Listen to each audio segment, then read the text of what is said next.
प्रत्येक दिन यही काम करने द्वारा आम जीवन होइजिब आनंदपूर्ण और आमे खुशी रे आम जीवन अतिबाहित करवा। हेलो फ्रेंड्स, मु रोजालिन आपण को आमर यूट्यूब चैनल ज्ञानसुधा ओडिया को स्वागत जनावछि।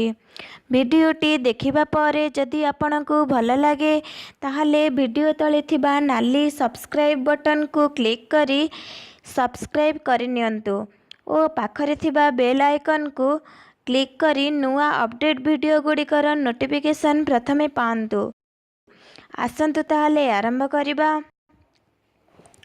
नंबर 1, राति रे विलंबरे शोइबा जोगु हेउ किंबा अलसुआ गुण जोगु हेउ किछि व्यक्ति सकाळु उठी पारंती नाही। एमिति करिबा द्वारा आम मन विषादपूर्ण हो जाए और आमे चिड़चिड़ा स्वभावर हो जाए थाउ। या फଳରେ कौनसी काम करिया पई आग्रह सृष्टि होई न थाए। तेणु आमे सर्वदा ब्राह्म मुहूर्तरू उठिबा आवश्यक। प्रातः 4टारू 5टा समय उठिबा पई प्रकृष्ट अटे। यह द्वारा आम मन प्रफुल्ल रहिबा जोगु आमे कर्म तत्पर होई पड़ो, फଳରେ सबु काम को सहजरे करि पारि थाउ। नंबर 2, सकाळे उठी सारिबा परे तुरंत नित्यकर्म सारी देबा उचित। यह द्वारा सारा दिनर चिंता रहे नाही। यह एक भल अभ्यास अटे। नंबर 3, नित्यकर्म सारिबा परे किछि समय निज इष्टं को प्रार्थना करंतु, ध्यान करंतु। यह द्वारा मन निर्मल और शांत रहे।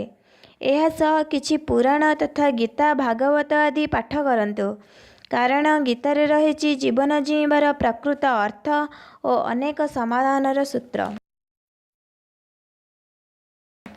नंबर 4, सकाळर समस्त कार्य सारिबा परे निजर कर्म गुड़िक प्रति ध्यान देवा आवश्यक।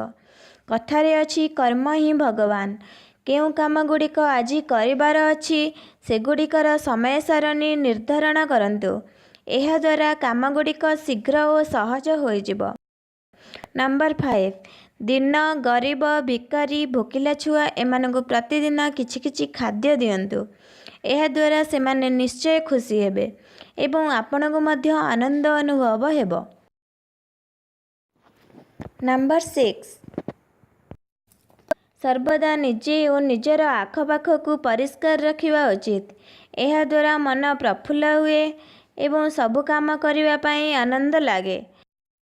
नंबर 7, सबु काम करि सारिबा परे निजर परिवार को किछि किछि समय दियंतु। यह द्वारा परिवार सहित संपर्क मजबूत हेबो एवं घरे छोट पिला थिले सेमानंक पाठपढ़ा स्कूल आदि विषय पचारि बुझंतु। नंबर 8, राति रे सोइबा पूर्वरु निजर हाथ गोड़ मुह को भल भाबरे धोई सुअंतु। यह द्वारा सुख निद्रा होई थाए एवं सोइबा आगरु भगवान को निजर सारा दिनर सुख और दुख जणाई प्रार्थना करंतु। एतिकी कले आपणଙ୍କ जीवन होइजिब आनंदपूर्ण। Thank you. जय जगन्नाथ।